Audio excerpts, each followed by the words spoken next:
فرش التراب يضمني وهو غطاء۔ اب میں ایک موضوع لے رہا ہوں، یہ جو قربانی کا مسئلہ ہے، اس کے بارے میں ایک زمانے میں تو بہت منکرین حدیث کی طرف سے اس کے خلاف بڑی جو ہے ایک مہم چلی تھی کہ ختم کیا جائے اس کو۔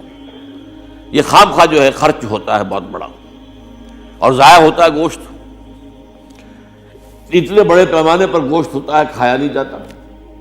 اچھا، ایک زمانے میں فریج بھی نہیں تھے، یہ بھی نہیں کہ آپ محفوظ کر لیں، گوشت ضائع بھی ہو سکتا تھا، اور بھی چیزیں جو ہے وہ گوشت کی وہ صحیح طور سے استعمال نہیں ہوتی تھی۔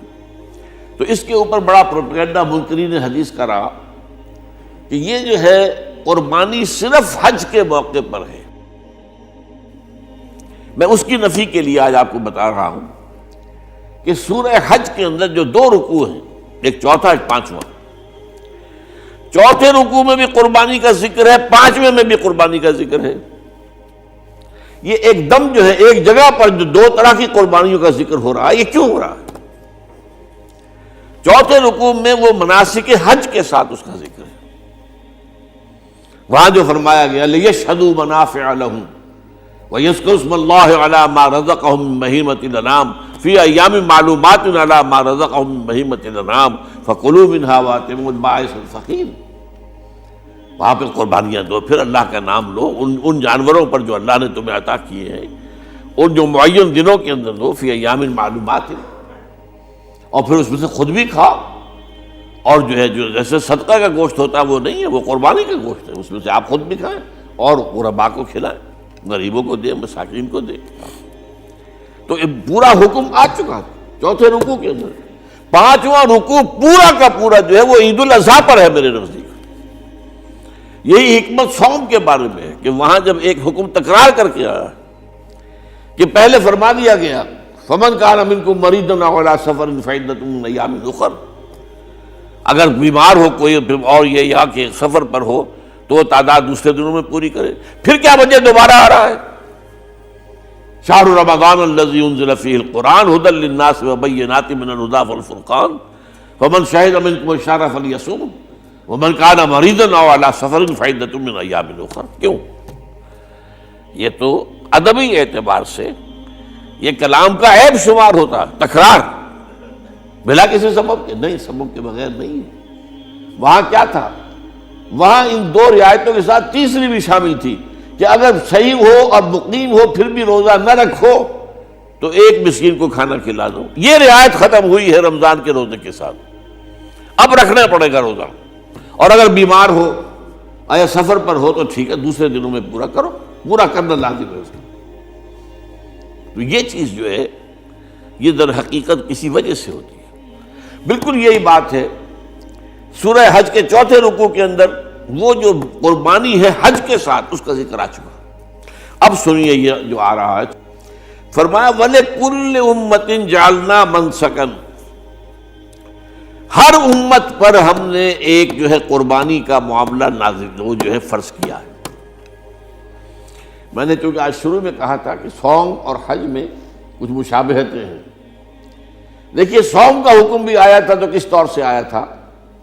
یا ایھا الذین آمنوا کتب علیکم الصیام کما کتب علی الذین من قبلکم لعلکم تتقون، اہل ایمان تم پر روزہ رکھنا فرض کیا گیا جیسے کہ فرض کیا گیا تھا ان پر جو تم سے پہلے تھے۔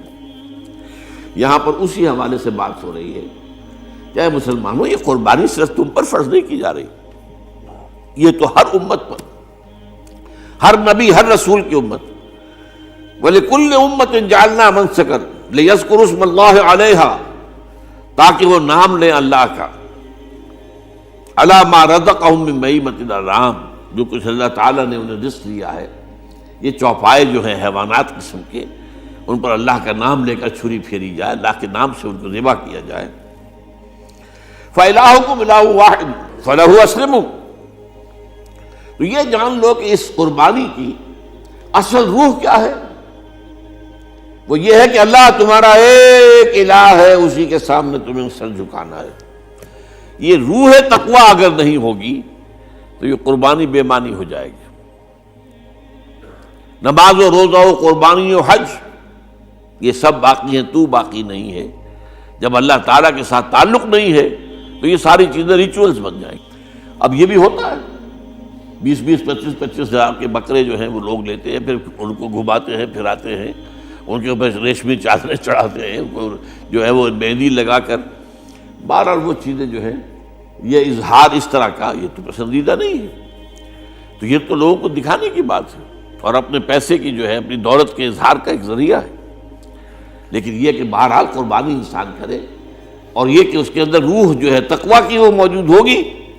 فَإِلَٰهُكُمْ إِلَٰهٌ وَاحِدٌ فَلَهُ أَسْلِمُوا وَبَشِّرِ الْمُخْبِتِينَ، اور اے نبی ان لوگوں کو بشارت دے دیجئے کہ جو اللہ کے سامنے جھکے رہتے ہیں، خشوع اور خضوع کی شکل اختیار کرتے ہیں۔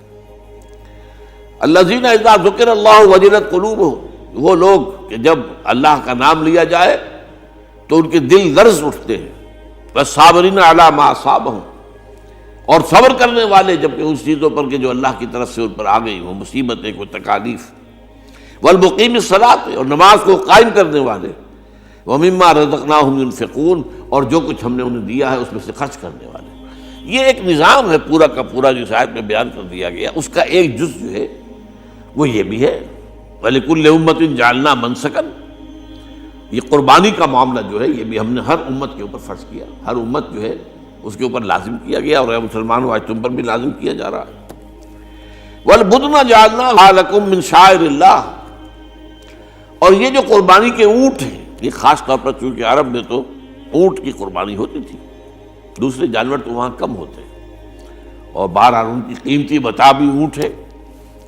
وَالْبُدْنَ جَعَلْنَاهَا لَكُم مِّن شَعَائِرِ اللَّهِ، یہ اللہ تعالیٰ کے شاعر میں سے یہ اونٹ جو ہے یہ قربانی کا اونٹ ہے، یہ مکے لے جایا جا رہا ہے، یا یہ بکرے اور یہ مینڈے جو ہیں یہ قربانی کے ہیں، یہ وہاں جا رہے ہیں، تو یہ بھی گویا کہ ایک طرح سے اللہ کی نشانیاں بن جاتی ہیں۔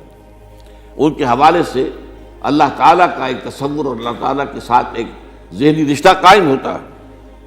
لیکن فیہا خیر، تمہارے لیے اس میں خیر ہے، بھلائی ہے۔ چنانچہ جب وہ جاتے تھے حج کے لیے تو جو بھی ان کے ساتھ دودھ دینے والا جانور ہے، قربانی کی نیت ہے لیکن دودھ جو ہے اس کا استعمال کر سکتے ہیں درمیان میں، اور بھی کوئی اگر ان کی کوئی چیزوں سے فائدہ اٹھانا ہو، لیکن فیہا خیر۔